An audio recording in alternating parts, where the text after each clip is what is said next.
Hello friend, हमारी आज की कहानी है वेश्या का दर्द। ये उसी की कहानी है। जी हाँ, वही अपनी वर्षा घोष। वही वर्षा घोष जो दिल खोल कर हंसती और हंसाती थी। वही वर्षा घोष जिसे समय ने वेश्या बनाकर रख दिया। समय की विषमता तो देखिए, मैं अपने व्यवसाय से संबंधित किसी काम से कहीं बाहर गया था। बस वाले की मेहरबानी से मैं लगभग 2 घंटे देर से पहुंचा। रात के 9 बजे तक अपने गंतव्य तक पहुंच गया, लेकिन विलम्ब होने के कारण कोई काम ना हुआ। लगभग 8 घंटे के बस के सफ़र में काफ़ी थक गया था, तो जल्दी से एक होटल में कमरा लिया, भोजन किया और आराम करने चला गया। थोड़ी देर बाद जब थकावट कम हुई तो अपने संगणक यंत्र पर कुछ काम निपटाने लगा। तभी उसी वक्त लगभग रात के 12 बजे के आसपास किसी ने मेरे कमरे का दरवाज़ा खटखटाया। पहले तो मुझे हैरत हुई कि यहाँ तो कोई भी मुझे जानता नहीं है। फिर इतनी रात को भला कौन हो सकता है? अनजान जगह पर इतनी रात को दरवाज़ा खोलने में मुझे काफ़ी संकोच हो रहा था। फिर भी मैंने हिम्मत जुटाकर दरवाज़ा खोला तो सामने का मंजर रूह कांपने वाला था।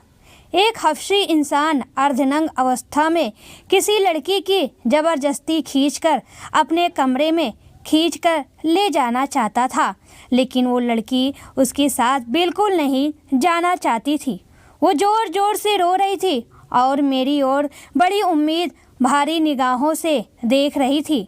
मैंने बीच में दखल देते हुए पूछा कि ये क्या हो रहा है, तो भाई साहब मुझ पर काफ़ी भड़क उठे, गाली गलौज करने लगे, लेकिन कुछ बताने को तैयार ना थे।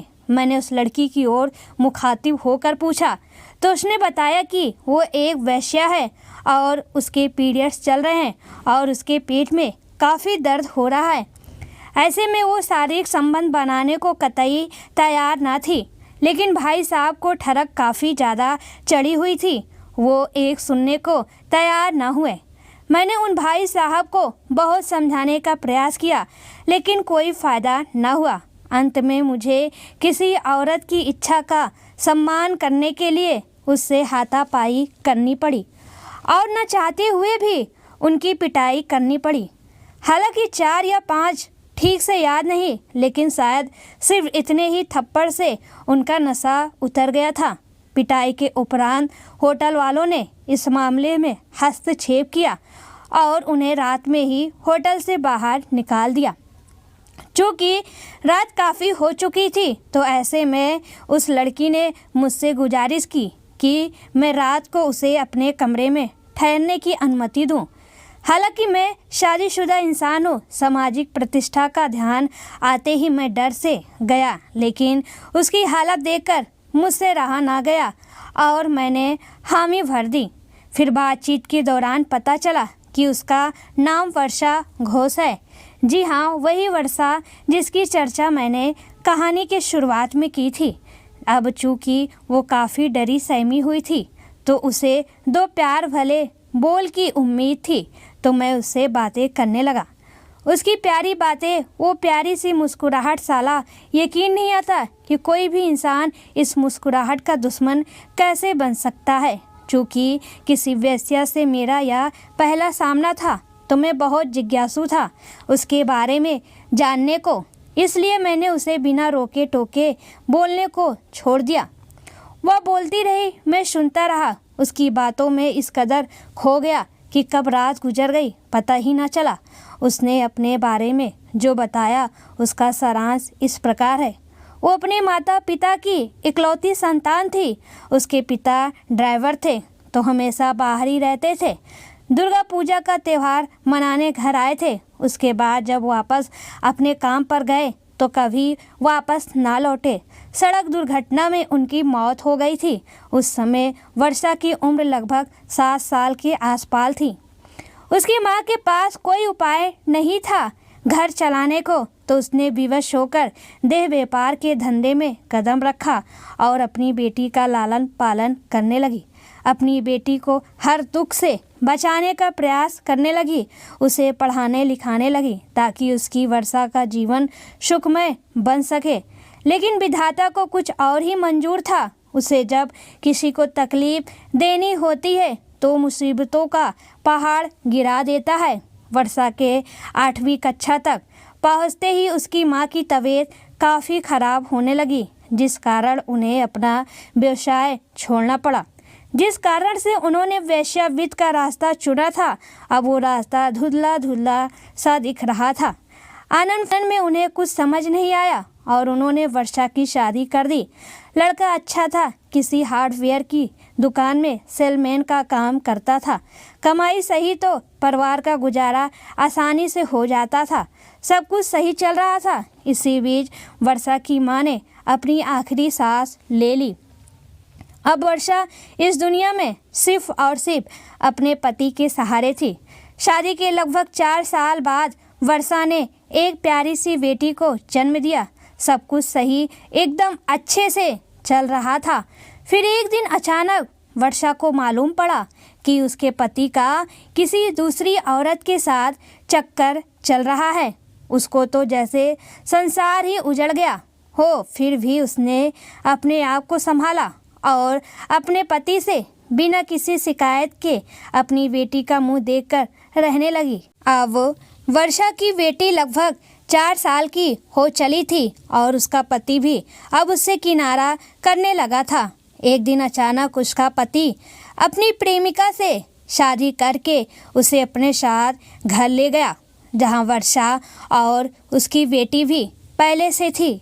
अब पानी नाक के ऊपर हो चला था तो वर्षा से रहना गया और उसने अपने पति से झगड़ा करना शुरू कर दिया। बात भी सही है, औरत कुछ भी सहन कर सकती है लेकिन अपने पति का बंटवारा नहीं कर सकती। यह मामला तूल पकड़ता गया और कोर्ट कचहरी तक पहुंच गया। अंत में दोनों का तलाक हो गया। चूँकि उस समय वर्षा की बेटी काफ़ी छोटी थी तो कोर्ट का आदेश हुआ कि बेटी अपनी माँ के पास रहेगी। काफ़ी मेहनत के बाद वर्षा को किसी कंपनी में गार्ड की नौकरी मिली। नौकरी से मिलने वाली तनख्वाह इतनी थी कि उसका और उसकी बेटी का गुजारा आराम से चलने लगा था। वो पति से अलग होकर अपना जीवन खुशी खुशी जीने लगी थी। लेकिन ऊपर वाले को इसकी खुशी बिल्कुल नामंजूर थी। कोरोना काल में जब उसकी नौकरी चली गई तब उसने जो पैसे बचाकर रखे थे उनसे किसी तरह गुजारा करने लगी। फिर भी वो खुश थी कि क्योंकि उसकी बेटी उसके साथ थी। लॉकडाउन काफ़ी लंबा चला था जिस कारण उसकी सारी जमा पूंजी समाप्त हो गई थी। यहाँ तक कि उसकी हालत इतनी ख़राब हो गई थी कि 1 किलो चावल खरीदने के लिए उसके पास पैसे ना थे।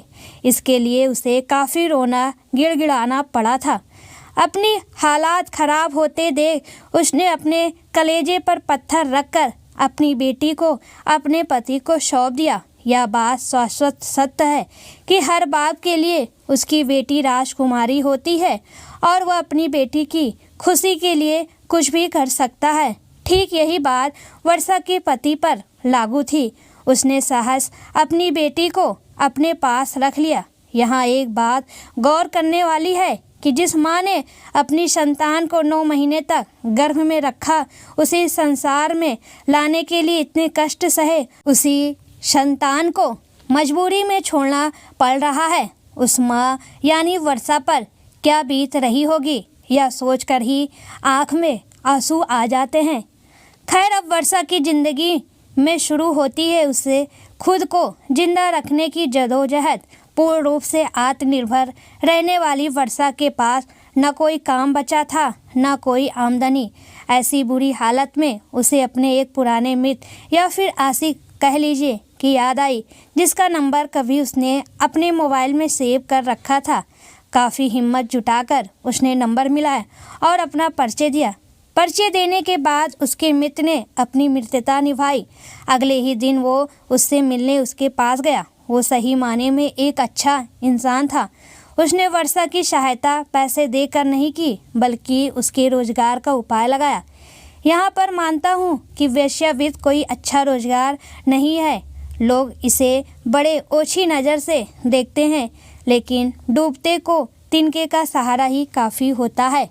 वर्षा के मित्र ने अपने सभी दोस्तों से उसकी जान पहचान करवाई। वो सभी जब भी उधर जाते तो वर्षा को रात भर का काम लग जाता और साथ ही अच्छी कमाई भी हो जाती। धीरे धीरे वर्षा का संपर्क इस धंधे के दलालों से हुआ, जो उसे बराबर काम देने लगे। अब उसके पास पैसों की कोई कमी नहीं रही।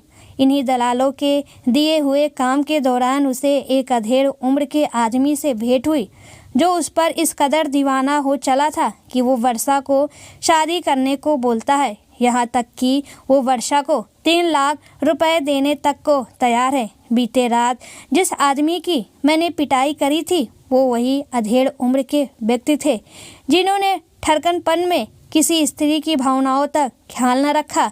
अच्छी कद काठी भरा पूरा यौवन, प्यारी सी मुस्कान, इन सभी के कारण वर्तमान समय में उसका एक बॉयफ्रेंड है, जो कि शादीशुदा है। वो वर्षा के बारे में सारी असलियत जानता है, लेकिन फिर भी वो वर्षा से शादी करना चाहता है। लेकिन वर्षा अच्छे से जानती है कि दूसरी औरत आने के बाद पहली का क्या हश्न होता है, इसलिए वो शादी से इनकार कर देती है।